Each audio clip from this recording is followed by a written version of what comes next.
Salut, bienvenue dans la section 1.9 qui porte sur le champ électrique généré par une pipiuque. C'est quoi une pipiuque? C'est l'acronyme pour plaque plane infinie uniformément chargée. Donc une plaque plane infiniment chargée, ça n'existe pas, mais on peut la considérer infinie si c'est une plaque, donc juste un matériau là, qui a un surplus ou un déficit d'électrons, donc elle est chargée, et qu'on s'intéresse au champ généré à un point P qui se trouve très très près de la surface mais très loin des bords. Donc comme pour les tiges infinies, quand on avait une tige chargée puis qu'on se trouvait à un point P très très très proche de la tige et très très loin des bords, on considérait qu'elle était infinie, mais pour une plaque c'est similaire. Je vais vous présenter une propriété des plaques, on l'appelle sigma, la densité surfacique de charge. Qu'est-ce que c'est? Ça représente, c'est quoi la charge par unité d'air? Donc sigma, c'est égal à Q sur A. Où est-ce que le A, ça va être l'air de la plaque. Souvent, ça va être des plaques carrées, alors ça va être pas très compliqué comme formule, ça va être côté fois côté. Dans cette section, je vous présente une formule. D'où elle vient cette formule? C'est par le calcul intégral, qui est en fait la section 1.10 qu'on veut... Je vais peut-être faire une vidéo, sinon je vais juste vous montrer la démarche par intégrale en classe, mais c'est pas une intégrale que vous résoudrez par vous-même. Ça va être... Mais le calcul, ça serait une intégrale double, puisqu'on intégrerait la plaque par longueur et après ça en largeur. En tout cas, le champ électrique généré à un point P par une pipiuque, c'est sigma, la densité linéaire surfacique, divisée par 2 epsilon 0. Epsilon 0, c'est une lettre grecque qui est en fait la constante électrique et c'est égal à 1 sur 4 pi k, la constante de Coulomb, ou encore, si on la calculait, on trouverait 8.85 fois 10 à la moins 12 coulomb carré sur newton mètre carré. Pour l'analyser, je vous pose une question. Quand on regarde l'équation, est-ce qu'on peut affirmer que plus on s'éloigne de la plaque, plus le champ diminue? Dans le sens qu'on est habitué qu'on a une particule chargée, on se trouve à une distance r et on trouve le champ à cet endroit, mais comme c'est inversement proportionnel à la distance r, plus on s'éloignait, plus on trouvait un module petit avant. Quand je regarde l'équation, je peux voir que ça dépend de sigma, qui est une constante, et c'est divisé par deux constantes, 2 et epsilon 0. Alors, la réponse c'est non.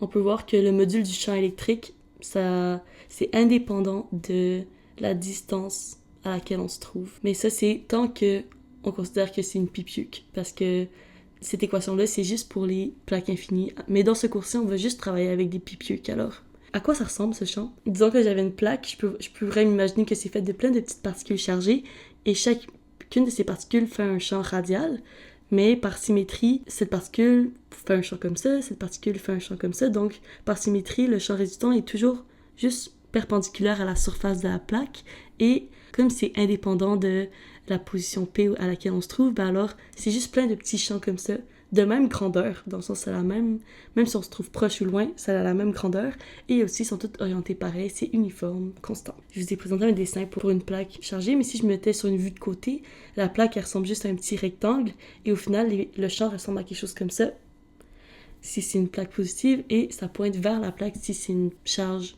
négative. Qu'est-ce qu'on retrouve comme genre de problème dans cette section? Je vais vous les présenter. Alors, par la première situation, on a une plaque plane carrée mesurant 2 mètres de côté et elle a une charge de moins 10 nanocoulomb. Nano, c'est 10 à la moins 9.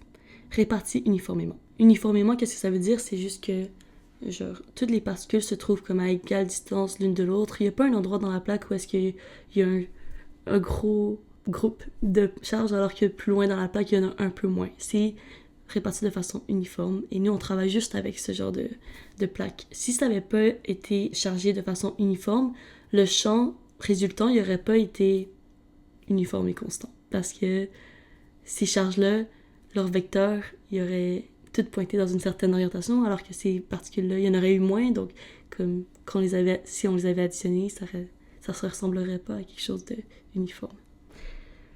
Voilà.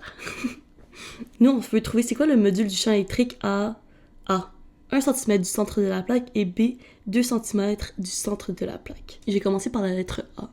On veut trouver c'est quoi le champ à une distance de...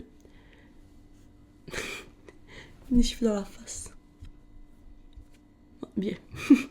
On veut trouver le champ à une distance de 1 cm de la plaque, mais la plaque mesure 2 mètres par 2 mètres. Alors, on se trouve très très près de la plaque comparé aux 2 mètres. Alors, on peut utiliser l'équation pour une plaque infinie qui est sigma sur 2 epsilon 0. Epsilon 0, c'est une constante qu'on connaît déjà.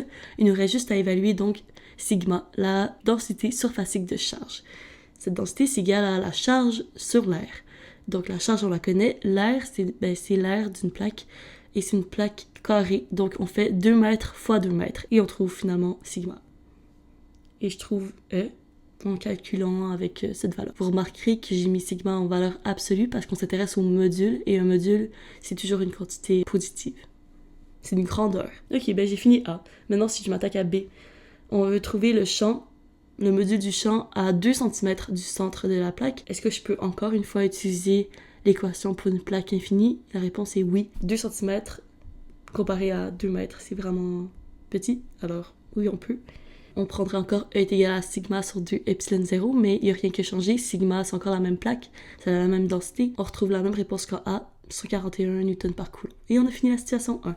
Maintenant, je vais vous présenter la situation 2. Le principe de superposition appliqué au pipiuk. Alors, c'est une situation un peu plus intéressante. À la place d'avoir juste une plaque, on va en avoir 2. Je vais vous lire l'énoncé. Puis je m'excuse, je vais lire sur mon iPad parce que c'est un gros texte. Puis je peux pas m'en rappeler par cœur. Mais aussi, comme ça va vous pratiquer à lire une situation et voir comment est-ce que ça se passe dans ma tête, comment est-ce que je l'image après. Alors, commençons. 2 grandes plaques planes fixées parallèlement au plan XZ. Comment est-ce que je pourrais dessiner ça? Si on a un plan XYZ en 3 dimensions, si c'est parallèlement au plan XZ, 2 axes, ça forme toujours un plan, deux lignes comme ça forme toujours un plan entre eux.